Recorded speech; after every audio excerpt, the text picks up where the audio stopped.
Hello, my name is Ava Foley, and today I'm going to be talking about Venus Anadyomene by Paul Manship. I met Venus on a Saturday. I arrived to the Addison 5 minutes early to a meeting I had scheduled with the education department. And despite being early on this rare occasion, I ran up the steps and almost directly into Venus, the first face to welcome me to the Addison. I had been up the whole night before worrying about how the meeting was going to go, how I was going to fare in my usual battle against my unpunctuality. And I was surprised to see her, and so when I changed course to walk around her to get into the library, I felt ashamed and guilty that I had disrupted her and almost ran into her. She seemed like she had been enjoying the quiet of the rotunda, and my squeaky shoes were disrupting it.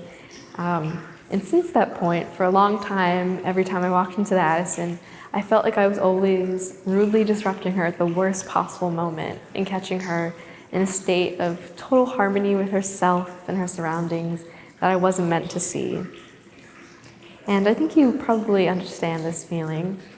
It's kind of like when you see a couple in public, or when you see a deer grazing in a field, you feel like you're watching a super intimate and natural moment, and you're really grateful to have witnessed it. But then suddenly, the couple will notice your gaze, and they'll entangle their hands, or you'll step on a twig, and it'll cause the deer to run away, and then the moment is gone. And I know for me, this usually causes that feeling of gratitude to be replaced with a feeling of remorse, because the feeling's gone, and the moment's gone. And having witnessed this moment of naturality made me feel so special, and because I was there, I felt as though I had ruined it. What I like about Paul Manship's Venus, though, is that over time, this feeling of guilt for wanting to admire Venus went away, because I could stare and admire her for as long as I wanted, and she would always be frozen in this moment of unfiltered naturality and an unassuming pose, and she'd always be content and free washing her hair. Venus is a Roman goddess. She was born from sea foam that was a result of when the Titan Cronus severed the genitals off of his father, Uranus, the king of the gods, and threw them into the ocean. And when this sea foam that formed touched the land, Venus emerged as a fully grown goddess and washed her hair of the ocean's waters. From that point on, Venus became a symbol of the negative and positive aspects of femininity. But what I like about the moment that Manship chose to capture is that it's the first moment that Venus touches land. And this is before her story's been written, before anything about her destiny is decided, and she has complete autonomy over how she is portrayed and what her life will be.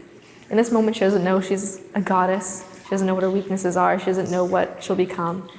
She's just a woman new to the world. And this really resonated with me because my whole life, I've had this idea that I was going to be a doctor of neuroscience. And the irony in that is that I don't like science. And I know I'd hate being a doctor and going to medical school and doing residencies, but I always thought I was going to do it because it was difficult and I liked doing hard things. And I felt that if I was able to accomplish that, then my intelligence could never be put into question by myself or others. But because of this idea of myself I was trying to live up to, I was always doing things to achieve a future version of myself that I hoped to be. And I wasn't making decisions that made me happy and made me feel fulfilled. And so Paul Manship's Venus shows that me and other people have power over our decisions that we make, and that we have the chance to fulfill ourselves in the moment and make ourselves feel proud of ourselves now, rather than focus on a future version of ourselves. I also like that Venus kind of stands for self-determination. In this, she's not posed in a grand sort of positioning. The marble that Paul Manship chose to use is miscolored, it's not perfect. Even the fountain itself has never worked properly. when it was first put on display, it used to spray people as they passed by, and even still, not all of the lion's heads that drip water work properly. But despite this, this has been an integral part and critical part of the Addison collection for many, many years, and despite its imperfections and quirks, it's still extremely beautiful and valuable.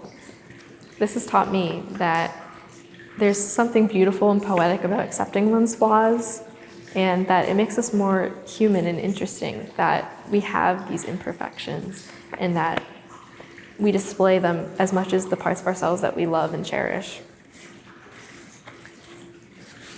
Venus, to me, also stands for the place that I am in my life and many other students. I'm bridging the gap between childhood and adulthood, and I'm at this point where I need to decide what I want to do with my life and what I care about and what I want my story to be and how I want to be remembered. And like Venus, many students don't know how they're going to do this, and there's a lot of fear but also excitement that comes with that. And I think that Venus is a good reminder and encourages students to explore not only within their education but within themselves and what matters to them. So the next time that you come to the Addison, I encourage you to say hello to Venus and admire her for as long as you want, because there's so much she wants to tell you. Thank you.